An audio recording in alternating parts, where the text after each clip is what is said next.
আসসালামু আলাইকুম সুপ্রিয় দর্শক, আপনাদেরকে রাফি ফার্মার ইউটিউব চ্যানেলে স্বাগতম।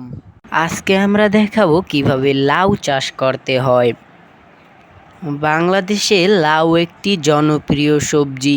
লাউয়ের চেয়ে এর শাক বেশি পুষ্টিকর। লাউয়ের জাত: বাংলাদেশে লাউয়ের অনেক জাত চোখে পড়ে। ফলের আকার আকৃতি এবং গাছের লতানোর পরিমাণ থেকেও জাতগুলোর পার্থক্য করা যায়।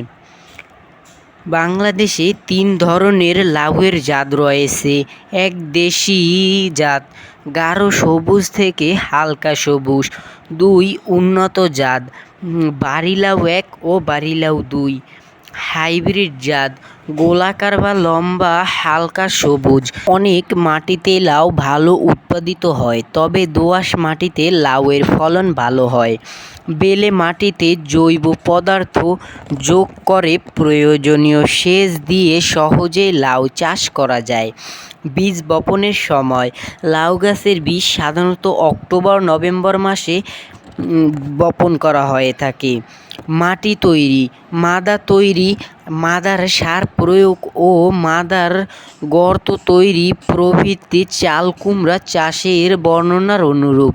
বীজ বপন: প্রতি মাদায় ৪ থেকে ৫টি বীজ বপন করতে হবে। ৪ থেকে ৫ দিন পর গাছগুলো অঙ্কুরোদ্গমিত হবে। বাউনি ও মাচা তৈরি: গাছ যখন ১৫ থেকে ২০ সেন্টিমিটার বড় হয় তখন গাছের গোড়ার পাশে বাঁশের ডগাতে পুঁতে দিতে হবে। পরিচর্যা: চারা একটু বড় হলে প্রতি মাদায় ২টি করে চারা রেখে বাকিগুলো তুলে ফেলতে হবে। মাটি নিড়ানি দিয়ে আগলা করে ঝুরঝুরা করতে হবে। প্রতিদিন লাউ গাছে প্রয়োজনীয় পরিমাণে পানি দিতে হবে। রোগবালাই ব্যবস্থাপনা: এ সবজিতে বেড, পামকিন বিটল পোকার আক্রমণ হতে পারে। এ পোকা দেখা দেওয়ার সাথে সাথে ধরে মেরে ফেলতে হবে। এছাড়া কিছু প্রজাতির ঘাসের মাধ্যমে লাউয়ের মোজাইক ভাইরাস রোগ হতে পারে। ফসল সংগ্রহ: ফল তোলা বা সংগ্রহ করার উপযুক্ত পর্যায়ে হবে যখন ফলের গায়ে প্রচুর রং এবং উপস্থিতি থাকবে। ফলের গায়ে নখ দিয়ে চাপ দিলে খুব সহজেই নখ ডেবে যাবে। পরাগায়নের ১২ থেকে ১৫ দিন পর ফল সংগ্রহ করার উপযোগী হবে।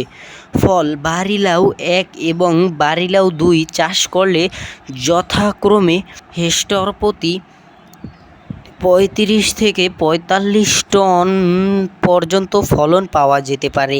যদি ভিডিওটি ভালো লাগে অবশ্যই লাইক, কমেন্ট, শেয়ার করবেন। সাবস্ক্রাইব করে নিজেকে আপডেট রাখুন প্রতিদিন। ধন্যবাদ।